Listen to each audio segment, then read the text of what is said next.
guest this morning on the program to talk basketball in Oyo State. Yes, and that is the captain of Oluyole Warriors basketball team. That is the basketball team in Oyo State. Dayo Emmanuel is right here with me. The last of Impact Television. Dayo Emmanuel, welcome to the program. Thank you, Kenny. Yes, let's talk about basketball in Oyo State. We know that the government, they give so much support to the football team, Shooting Stars. Can you say the same for the basketball team? Obviously, we can't say the same for the basketball team because the difference is clear. It's obvious.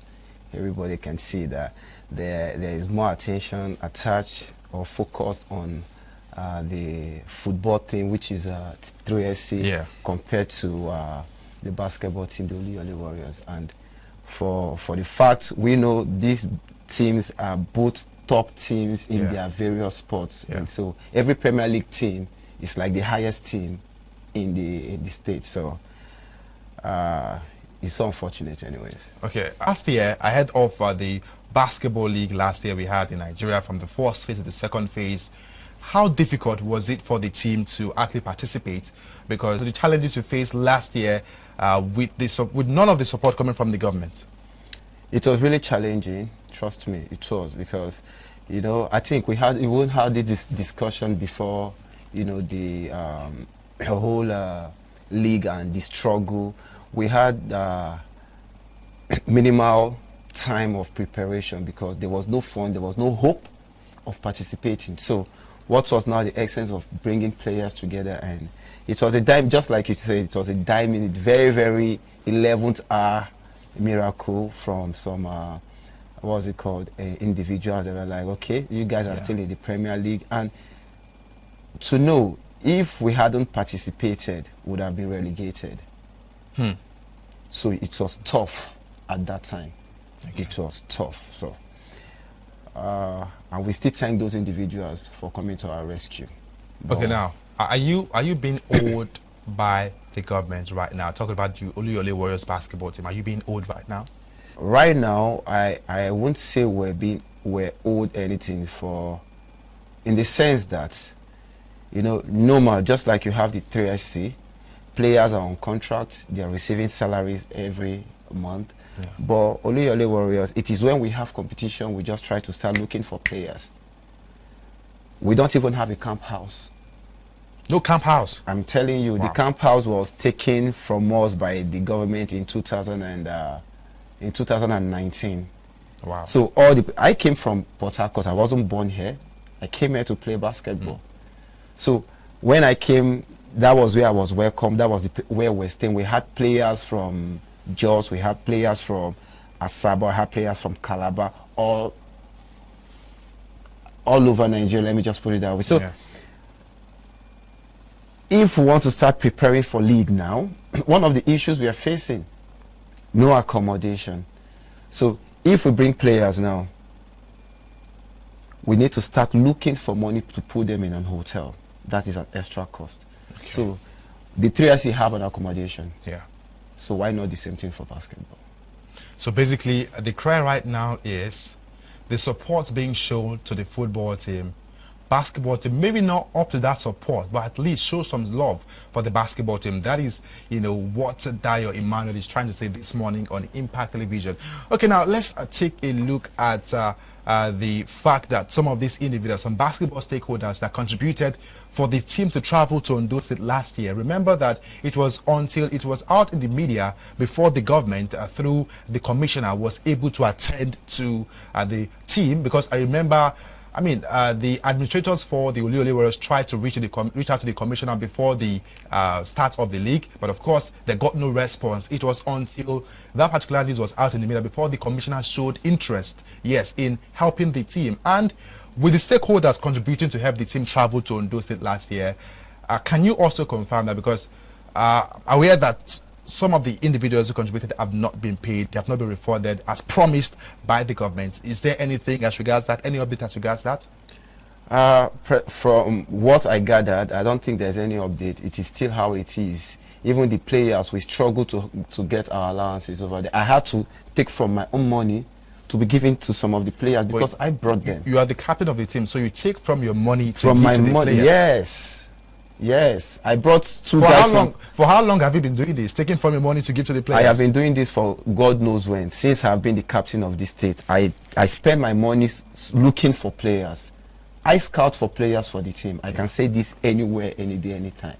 Both for the Oyo State festival team and the Premier League team, which is the Oluyole Warriors.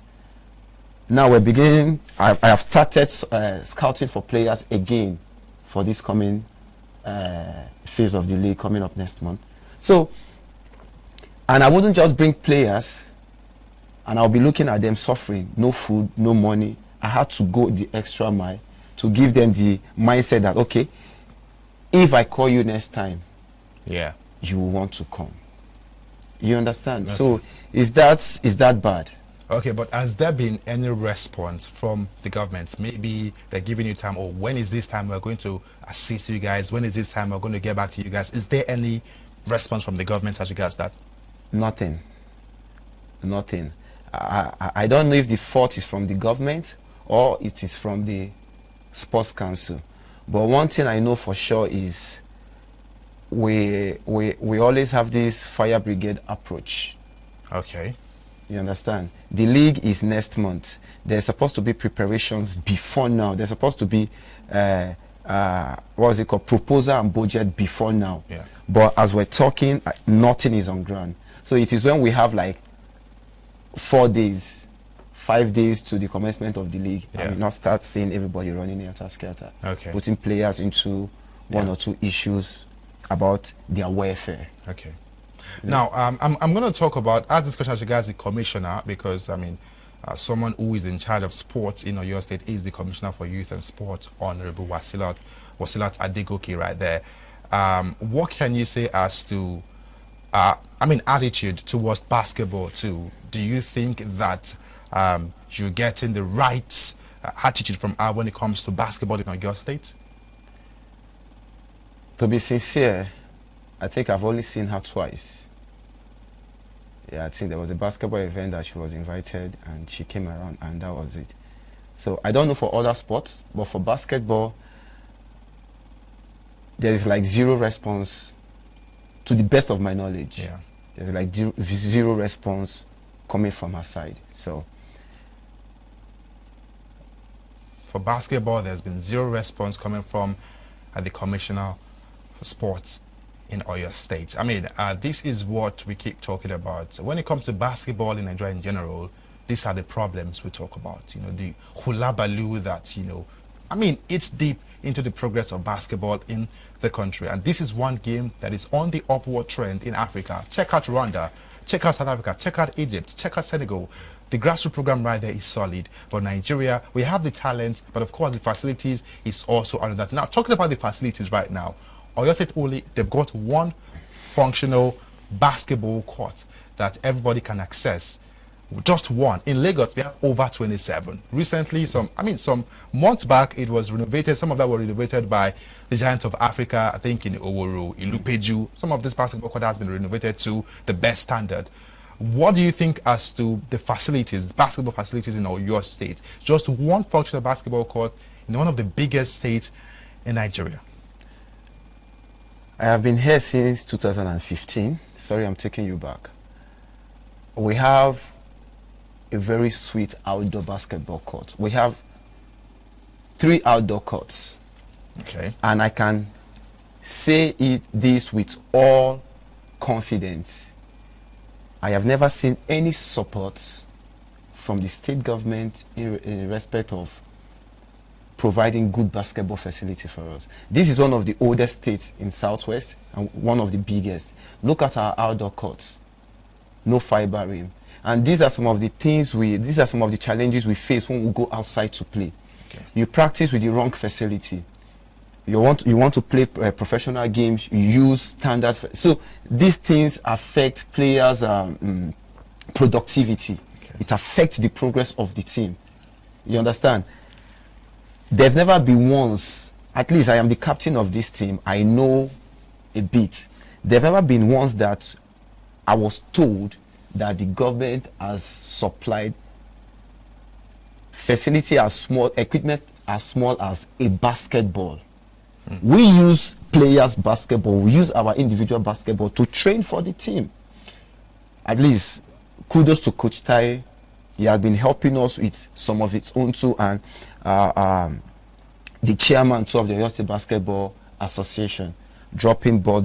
In 2016, we players bought JCs. I was the one that contracted the tailor that sew the JC we used in 2016. This is a basketball team for the state. Yes. The players bought jerseys themselves. We paid. You can verify. Now in Rivers State, the government provided a team bus for them. Okay. The government also supported them with funds, looking at how they perform in the Basketball Africa League and of course in the Nigerian Basketball League. But looking at what is happening on the other side, there's a complete departure from that. Going forward, what do you think the government needs to do in order to give basketball the right type of support you need? This thing, it can never be overemphasized. You don't need to tell a child, this is your ear, scratch it.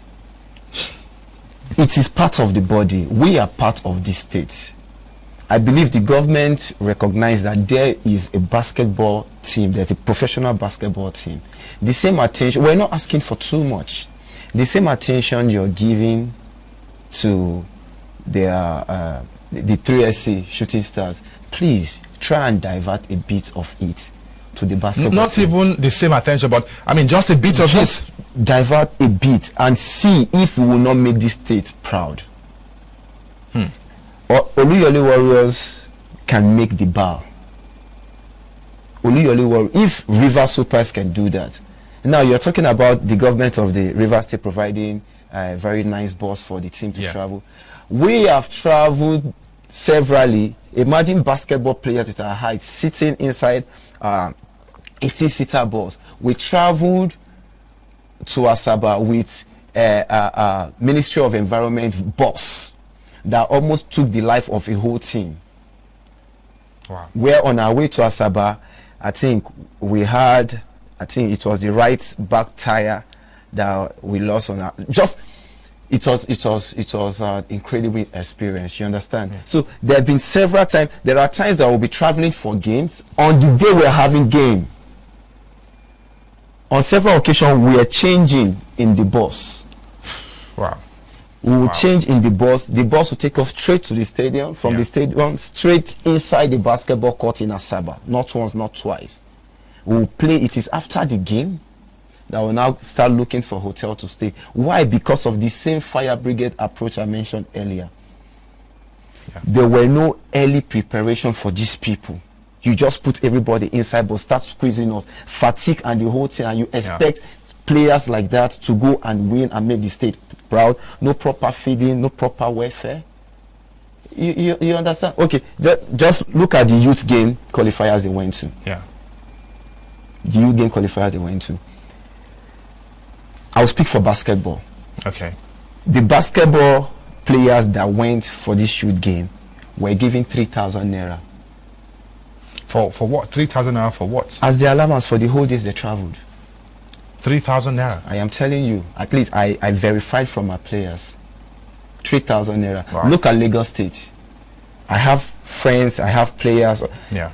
I called some of them to verify how much did you guys get from after the qualifiers. 90,000 naira and 60,000 naira. And you got 3,000 naira in your state. See the difference. The welfare. The basketball players slept in the church. Were they praying before the start of the competition? There was no accommodation for these guys.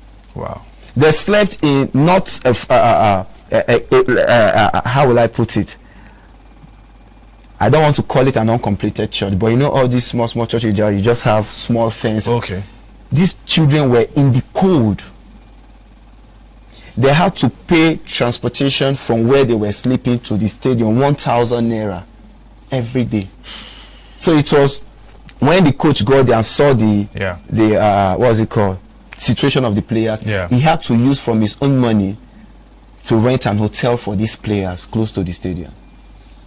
Wow, this is actually a whole lot. You know, I'm sure if we talk about this for the next 30 to 1 hour, it's going to be a lot to talk about. Dayo has a lot to say. He's been part of the team for close to a decade, and of course he knows the nooks and crannies of whatever is happening in the men's basketball team right here in Oyo State. By the way, the name Oluyole Warriors, you know, you call the football team the same name, but that was gotten from the basketball team. So the real Oluyole Warriors apparently is the basketball team regardless. So, I mean, just some of the things is mentioned is the support from the government. That of course you're giving 100% of support to the football team. Why not give at least 20 or 30 of that type of support to the basketball team and see if they won't work wonders? That is part of what Dayo has mentioned today. And also mentioned the state of the facilities is terrible. He says since it's been in Oyo State, you know, being the captain of the team, there's not been a single support from the government as regards basketball, not even a basketball. It is actually that bad. And also another thing mentioned is the fact that these basketball stakeholders that contributed money for those players to travel and of course participate in the second phase of the basketball league in Oyo State last year, they are yet to be refunded. That is another one. And there has been an attempt to reach out to the government through the commissioner. The commissioner is not responding to the message. I'm talking about Honorable Wasilat Adegoke. So it's the same thing over and over again.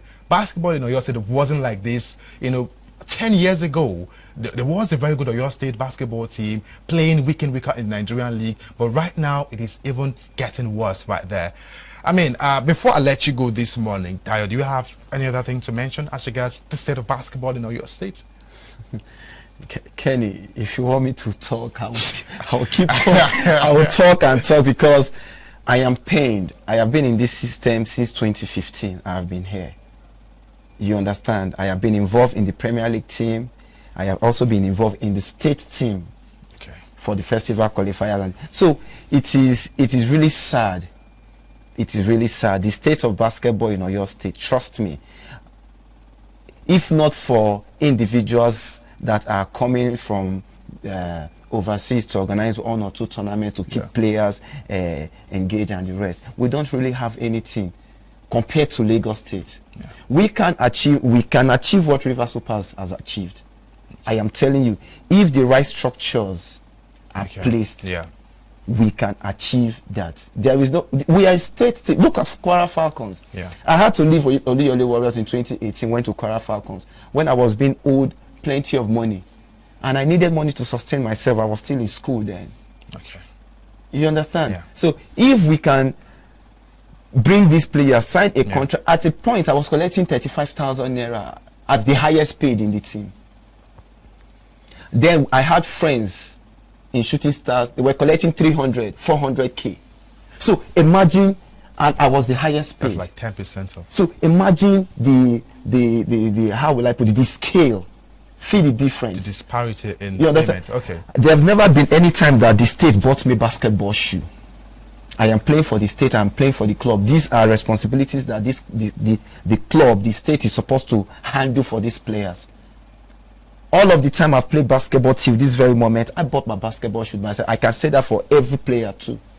So there were zero facilities available for us. Okay, I mean, thank you very much, Dayo. I mean, hopefully, subsequent edition of AM Sport on Impact TV, I'm going to bring one of the government officials on board to also talk about this and address, you know, the worries and some of the challenges faced by the men's basketball team. But for sure, I have to say big thanks to the captain of the Oyo State men's basketball team, Dayo Emmanuel, for joining me this morning on AM Sport on Impact Television. Dayo Emmanuel, thanks for coming on the program. Thank you, Kenny. All right, so we're going to be back again tomorrow for another edition of AM Sport on Impact TV. Big thanks to the technical director and producer, Godwin Malik, for the fantastic job done. And until tomorrow, when AM Sport comes your way again, I am Kenny Bamidele, signing out.